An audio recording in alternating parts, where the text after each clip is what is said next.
In 2019, a highly classified international law enforcement operation breached the deepest layers of the dark web.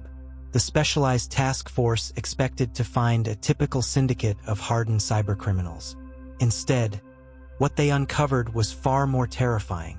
The threat wasn't just hiding in the shadows of hidden servers. It was sitting in broad daylight, masked as ordinary, everyday people in quiet suburban neighborhoods. But here is the twist that keeps investigators awake at night. Today, the danger has evolved. It has migrated from the hidden corners of the internet directly into the mainstream. It's sitting in the multiplayer lobby of your child's favorite online game. It's hiding behind a friendly profile picture on social media. Tonight, we are pulling back the curtain on an invisible psychological epidemic. We will decode the chilling mechanics of this disorder, examine real-world cases, and reveal the one critical blind spot parents have.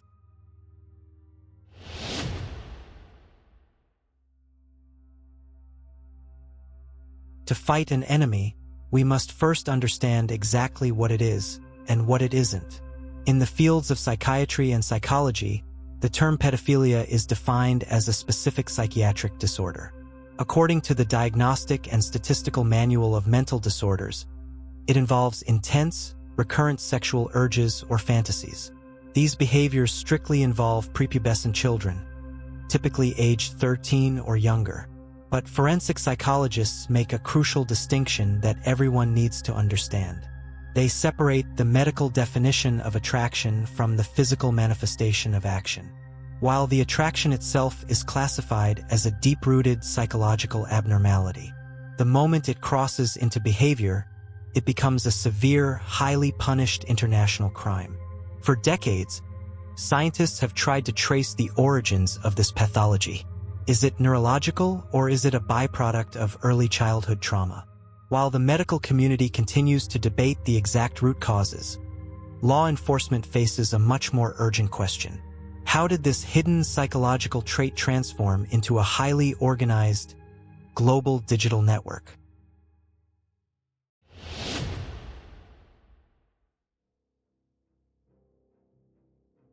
Where does this threat actually concentrate in our modern world? A common misconception is that this issue is confined to specific geographic borders. Others believe it only exists within hidden dark web forums. The terrifying reality uncovered by modern cyberintelligence is that the digital ecosystem has completely erased physical boundaries. It doesn't matter if you are in a bustling metropolis or a quiet rural town, the threat vector is entirely digital. As law enforcement cracked down on the dark web, perpetrators adapted rapidly. They decentralized their operations to avoid global tracking. Today, their primary tactical playground isn't some hidden, encrypted network. It is the mainstream internet that we use every single day. Intelligence reports show that modern perpetrators heavily target the communication channels of popular multiplayer online games. They look for free chatting apps used daily by millions. These platforms provide built-in anonymity, end-to-end encryption features, and a direct line of communication. They don't look like monsters. They hide behind avatars of friendly gamers. They offer free in-game currency, digital items, or fake emotional support to slowly build trust through a calculated digital grooming process.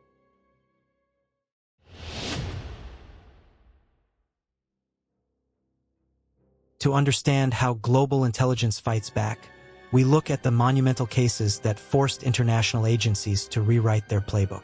Take, for instance, the historic takedown of one of the largest encrypted networks in global history. For years, this network operated with total impunity, hidden behind multiple layers of routing. It took a massive, coordinated effort spanning over 30 countries to breach their defenses. The operation combined the power of the FBI, Europol, and elite cyber defense units worldwide. Investigators didn't just target the servers. They deployed advanced digital forensics. They traced cryptocurrency trails and hidden metadata left behind by the users. When the trap finally snapped, hundreds of individuals were arrested simultaneously worldwide. The profiles of those detained shocked the public to its core. They weren't isolated outcasts. They were teachers, corporate executives, and law enforcement personnel. This case proved a critical thesis to the forensic psychology community. This disorder knows no social status, no economic boundaries, and no specific profession. The mask of normalcy is their greatest weapon against detection.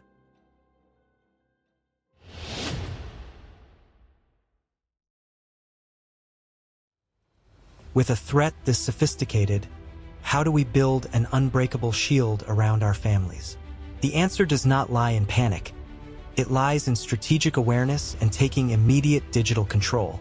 First, we must dismantle the illusion of digital privacy on public platforms.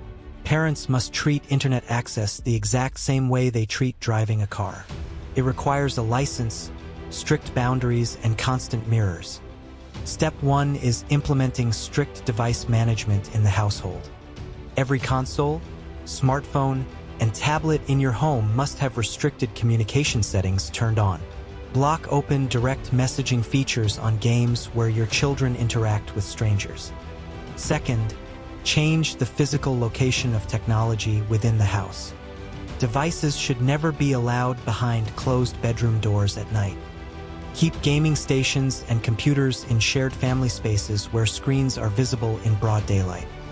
But the absolute most powerful defense mechanism is not software, it is communication. Perpetrators rely heavily on secrecy, forcing their targets to keep secrets from their parents. You must break this dynamic by creating an environment where your child knows they can tell you absolutely anything. They must share everything without the fear of punishment or having their device confiscated. Teach them to recognize the warning signs: online gifts, secret requests, or private photo prompts. Knowledge is power, and open communication is the ultimate shield to keep the digital world safe.